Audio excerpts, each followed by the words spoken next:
everybody, my name is Eric Hopkins and welcome to my YouTube channel. If you're finding me for the very first time, or if you're a returning viewer and you've not yet done so, please click that like and subscribe button. And don't forget to hit that notification bell so you get all the notifications about when I put up new content right here on this channel. So I've got a few more movie news topics for you guys here today. So let's get into those real quick and let's go over them. Let's get started without any further ado. This first news item comes to us from the Direct. James Gunn teases his Marvel and DC crossover movie idea starring Harley Quinn and Groot. Yeah, you heard that right. Could that possibly be a possibility? Even though James Gunn's The Suicide Squad debuts on August 6, 2021 in both theaters and on HBO Max, the director shows no signs of slowing down anytime soon. He still has plenty of work still to do, but for a rival studio. Apart from the 2022 Peacemaker series starring John Cena that apparently officially wrapped, Gunn is finally returning to the MCU to film the long-awaited Guardians of the Galaxy Volume 3, as well as Guardians of the Galaxy Holiday Special. Gunn's return follows his 2018 release from the studio due to past offensive jokes made on social media, and while the experience was rough on the filmmaker, things worked out in the end. Not only was he picked up by Warner Brothers, but he was also rehired by Disney soon after making him the first to join or to direct for both Marvel and DC. Therefore, since Gunn already crossed over between the MCU and the DCU, could a crossover film also be on the horizon? Well, according to James Gunn, he's actually, quote, talked about that to the heads of both Marvel and DC. The plot thickens. Pretty interesting. James Gunn wants to direct, yes, Harley Quinn and Groot. In an interview with Jake Takes to promote The Suicide Squad, James Gunn admitted that he floated the idea for a Marvel and DC crossover to the film studio heads, and he wants it to star Harley Quinn and Groot. Quote, I would really be happy to do a Harley Quinn and Groot movie.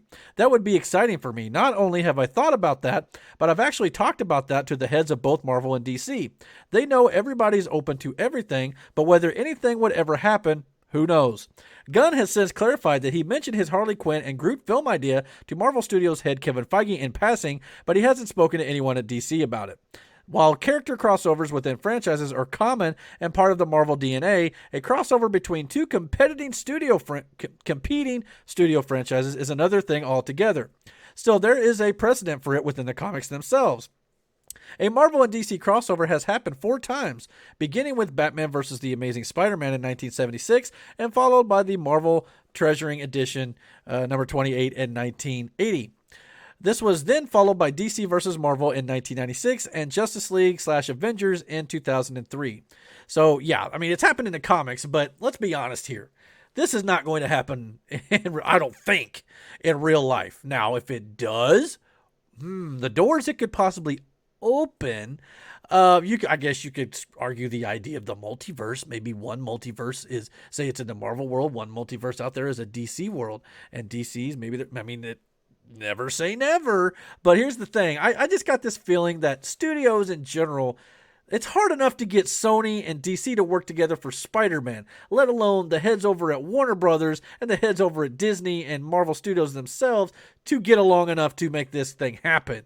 Not only that, this idea seems very off the wall. It sounds like something that neither studio is probably going to be interested in, but James Gunn is a very successful director. He's done a great job with Guardians 1 and Guardians 2.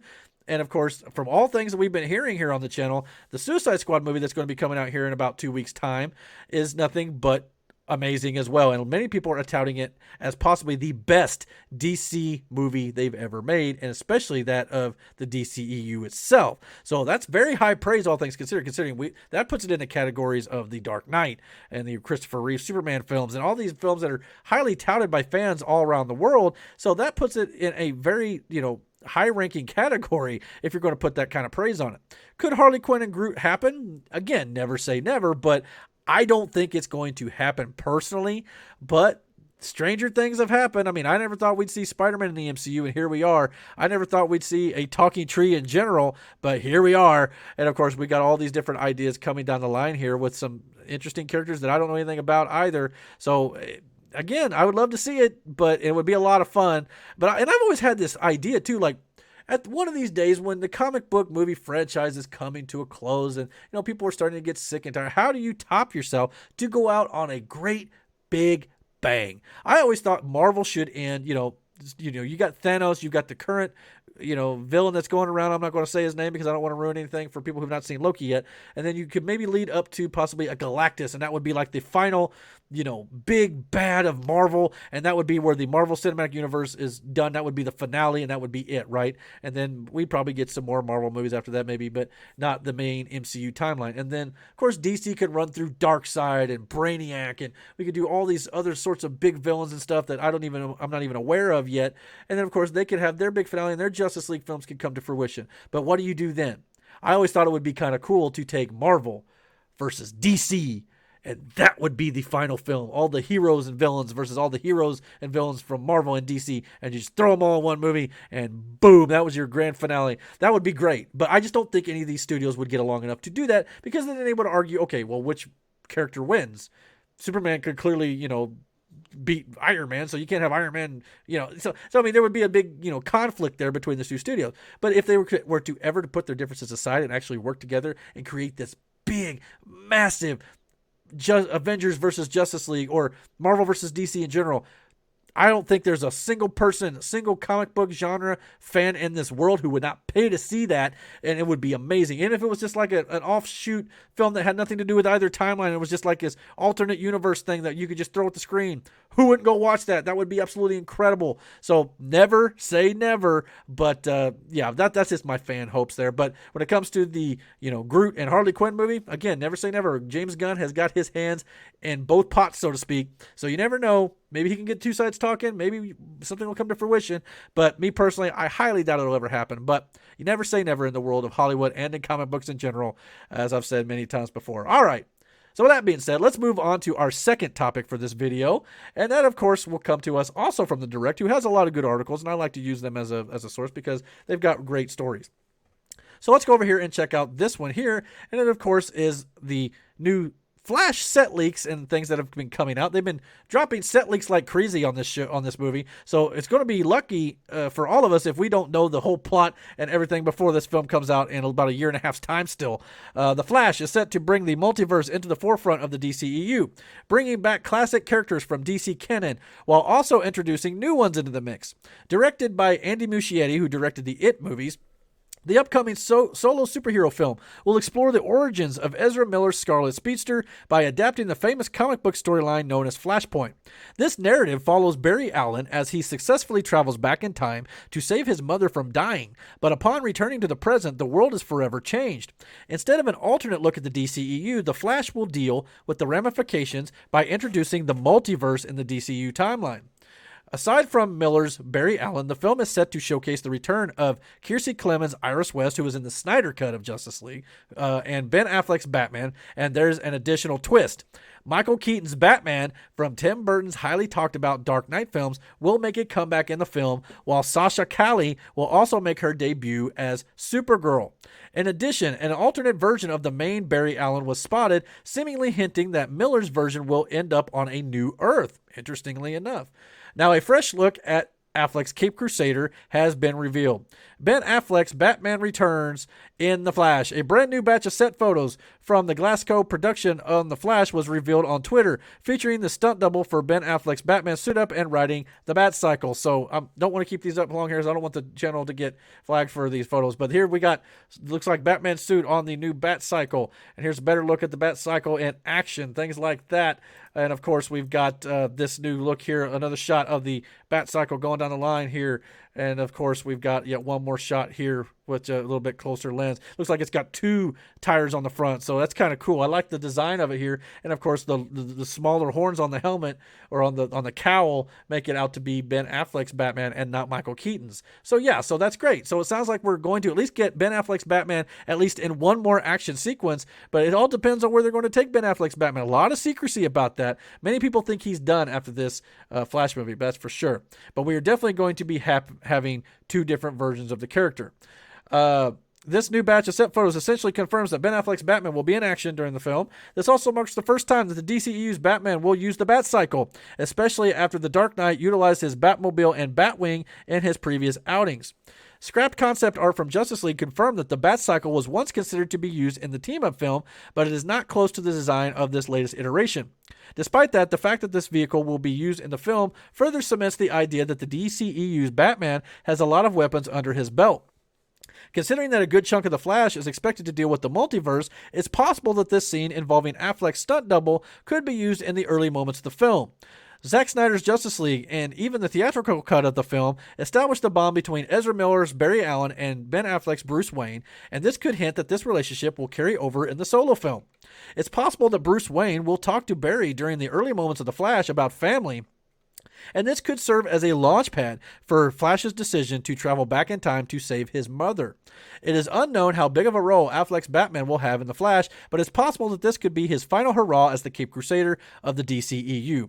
If this is the case, then there could be a passing of the torch moment between Affleck and Michael Keaton in the film, and it will definitely be an emotional one due to the close relationship of Barry to his Justice League mentor. The Flash film is set to appear on theaters on November 4th, 2022. And of course, here we have some other versions of the Batcycle. So it's not, the Batman has always had his Batmobile, which is iconic. And of course, we've had the Batwing, which is also iconic and has had a few iterations, but not as much as the Batmobile has. And now it seems like the Batcycle is getting yet another iteration. Obviously, we saw Robert Pattinson's version of the Batcycle and the Batman next year at the beginning of this slideshow here. Then, of course, we got Christian Bale on the Batpod, which is his version of the Batcycle that kind of transformed outside of the Tumbler. And, of course, Adam West's version of the Batcycle that had a little bit of a sidecar there. So Robin, played by Burt Ward, could also ride in it as well. And, of course, they even had a Batboat in that series, which I would like to see. We got a little bit of that in the Batman Forever movie, but I'd like to see that maybe interpreted a little bit more and some other iterations moving forward. We'd like to see that again as well. And, of course, we've had other versions like in the animated series, Kevin Conroy's Batcycle and things like that have also been involved. So it's really cool to see that they're slowly bringing the Batcycle back. I always liked it as a kid growing up, and it just showed that Bruce Wayne and Batman had this arsenal of things at his disposal, including his vehicles. And I think it's going to be a great thing to see in the movies that they're doing moving forward, with this one here with Robert Pattinson included. So I can't wait to see more of the Batcycle and, of course, the Batman character. Much like the Superman character that we talked about in my other movie news video currently up on the channel discussing Man of Steel and the other versions of Superman, DC is doing their best to have multiple different versions of Superman and of Batman going on at the same time, which I think is a great thing, because remember, when we're dealing with the multiverse, we can have many different versions of these characters and they don't have to worry about contradicting each other. They're just taking places on other Earths and other timelines, and we can have more of what we love, and that is a good thing, I think, from a storytelling perspective. So I can't wait to see what they do with The Flash, and I think DC's got a bright future as long as they nail this movie. If they nail the Flash movie and reset the DCU timeline and establish the multiverse and are successful at it, DC, much like Marvel, has a lot of great storytelling potential to tell in the multiverse of films and TV shows that they've got going on at each company. All right, let's move on to our third and final topic of this video. So let's get into that. And that comes to us, of course, from Variety, a very reputable movie news website. And that is the movie news that Pokemon live action series is in early development at Netflix from Lucifer's Joe Henderson. A new Pokemon series is in early development at Netflix, Variety has learned exclusive from sources.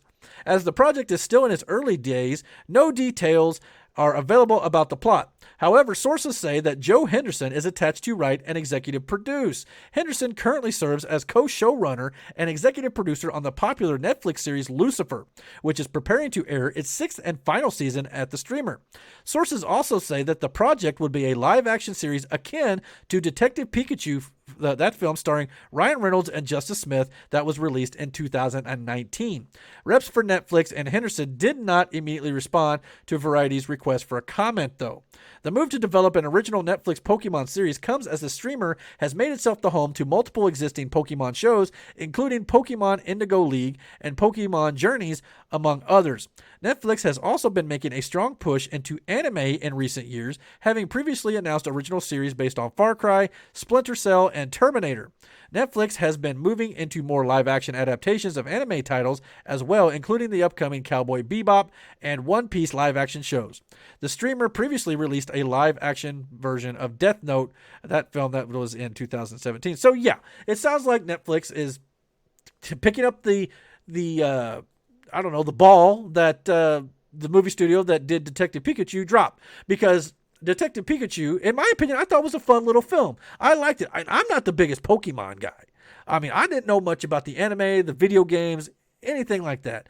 So to me, Detective Pikachu, starring Ryan Reynolds and Justice Smith, was my introduction to the Pokemon. And I'm not going to lie, I liked that film. I thought it was a lot of fun. And I wanted to see a sequel to Detective Pikachu. And it sounds like, because the box office wasn't the greatest, and it sounds like that it didn't make the money the studio was hoping for, it doesn't appear that we're going to be getting a Detective Pikachu 2 or another movie starring Ryan Reynolds and Pikachu and all the characters from the series coming back in live action and movie form. So Netflix has now decided to apparently make a live action TV series. And I think that's a great idea. I think the Pokemon have potential to be successful in the live action format. If the animation and stuff that they've done, like what you're seeing in these photos here that they did in the movie, is just as good on Netflix, I think Netflix could have a winner, and it could be a series that could run for a lot of years. And I think that it's an IP that, you know, deserves the treatment to actually expand upon it. And of course, there's a lot of fans of Pokemon. That Pokemon Go game that came out a few years ago, man, that was a craze, man. And I know there's a lot of people out there who probably still play that game, and they're making other games. I know Jurassic Park is doing one where you can go out and collect dinosaurs, much like the Pokemon game did with Pokemon. So the series has a lot of name value IP that you can, you know, use and create new content with. And I think Netflix is doing a good job of trying to figure out what the best, you know, content is to use here. And this could be a major winner because this is a big property that a lot of people are fans of. And there are some things Netflix does that is not considered to be, you know, the greatest content in the world. Sometimes they just throw a lot of crap at the screen, but every streaming service does that to a degree, but every service is also looking for these big named IPs that they can use to make new shows, and Pokemon fits that bill, and it's something that Netflix could use to their advantage and actually do some good with it. So I'm hoping this will turn out well. I'll be interested to see who all stars in it, or if it's just going to be voiceovers, or, I mean, they don't really talk, they just kind of say their names and stuff, so I don't know. It'll be interesting to see how they do this, but if they do anything like Detective Pikachu, I think it could be a winner for the service, and I can't wait to see where it goes. But the real question here is, guys, what do you guys think about all these topics I went over here today? Are you excited to possibly maybe see a Marvel vs. DC or a Harley Quinn and Groot team-up film? Do you think that's going to actually happen, or do you think there's no chance? What do you think about the Flash movie set leaks that showed off the Batcycle and the return of Ben Affleck's Batman, and with the cowl and everything? It looks like he's going to be getting an action scene in this movie. And, of course, what are your thoughts on the live-action Pokemon series that is going to be coming to Netflix here before too much longer? Please comment down below. Let me know, and don't forget to hit that like and subscribe button, and please hit that notification bell so you get all the notifications about when I put up new content right here on this channel. And until my next video, guys, take care.